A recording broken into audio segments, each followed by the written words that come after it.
بسم اللہ الرحمن الرحیم۔ السلام علیکم ناظرین، آپ کو بتاتے چلیں کہ برطانوی شاہی جوڑے کی رکشے میں بیٹھ کر پاکستان مونومنٹ آمد۔ جی ہاں ناظرین، برطانوی شاہی جوڑے کی رکشے میں بیٹھ کر پاکستان مونومنٹ آمد۔ تقریب میں شرکت کے لیے شہزادی کیٹ اور شہزادہ ولیم رکشے میں بیٹھ کر پاکستان مونومنٹ پہنچ گئے۔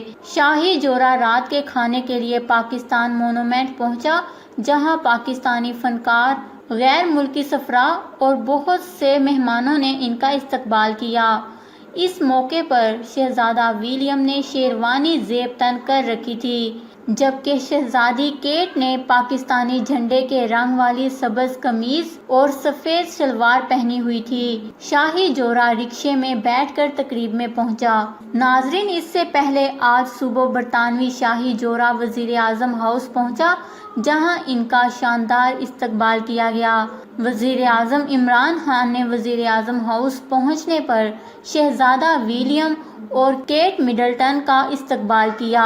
اس موقع پر شہزادی نے سبز رنگ کا خوبصورت جوڑا زیب تن کر رکھا تھا، جس سے پاکستان کی ثقافت جھلک رہی تھی۔ شاہی جوڑے کے اعزاز میں ظہرانہ بھی دیا گیا۔ اس کے بعد شاہی جوڑے نے اسلام آباد کے سرکاری اسکول کا دورہ کیا، جہاں شہزادہ ولیم اور شہزادی بچوں کے ساتھ گل مل گئے۔ جی ہاں ناظرین، برطانوی شاہی جوڑے نے رکشے میں سواری کر کے سب پاکستانیوں کے دل جیت لیے۔ اس خبر کو لے کر اپنے قیمتی رائے کا اظہار نیچے کمنٹس میں ضرور کریے گا۔ ہمارے چینل کو سبسکرائب کریں، آپ کو لیٹسٹ اپڈیٹس ملتی رہیں گی۔